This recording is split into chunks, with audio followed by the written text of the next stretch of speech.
Isinusulong ng Department of Agriculture na half rice ang ialok ng lahat ng kainan sa bansa para maiwasan ang mga nasasayang na kanin. Ang isyong yan, pinusuhan ni Bernadette Reyes sa Barangay Saksi Online. Para sa maraming Pilipino, kanin is life. Kaya naman sa mga restaurant at karinderya, hindi pwedeng mawala sa menu ang kanin. Pero kahit ito ang kinakain ng karamihan, marami pa rin daw ang nasasayang at hindi inuubos. Sa kainang ito, isang plastic na puno ng kanin ang nasasayang kada araw. In everyday po na ano natin, meron po talagang kahit papano is like mga half rice, or minsan 1/4. Base sa isang pag-aaral, humigit kumulang 6.5 gramo o mahigit isang kutsara ng kanin ang nasasayang ng isang Pilipino kada araw.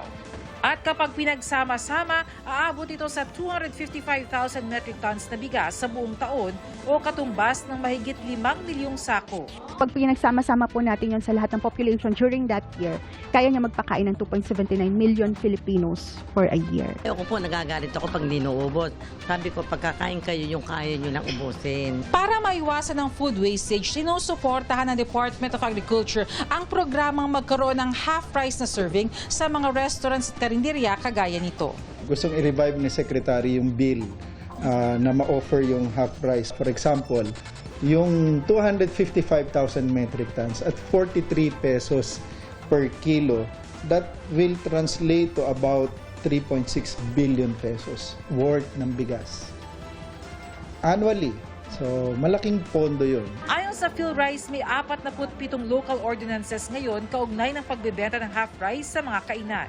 Target daw nilang maging nationwide ito. Pwedeng sa government agencies muna at kalaunan ay magkaroon ng executive order para isulong ang pagbebenta ng half rice sa mga kainan sa buong bansa. Tinanong namin ang mga kapuso online kung pabor sila rito. Sagot ng isa, pabor, dahil sapat naman na daw ang kalahating serving ng kanin at humingi na lamang kapag kulang pa. Pabor din ng isa pa, lalo na raw sa mga fast food chain.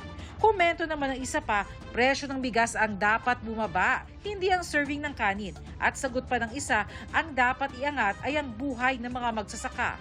Madami na rin daw ang ayaw na magtanim. Sakto lang po sa tiyan mo, hindi sobra. Karamihan sa resto, dami talaga naiiwan mo na tire. Sayang, natatapon po yung pagkain. Para sa GMA Integrated News, Bernadette Reyes, ang inyong saksi. Mga kapuso, maging una sa saksi.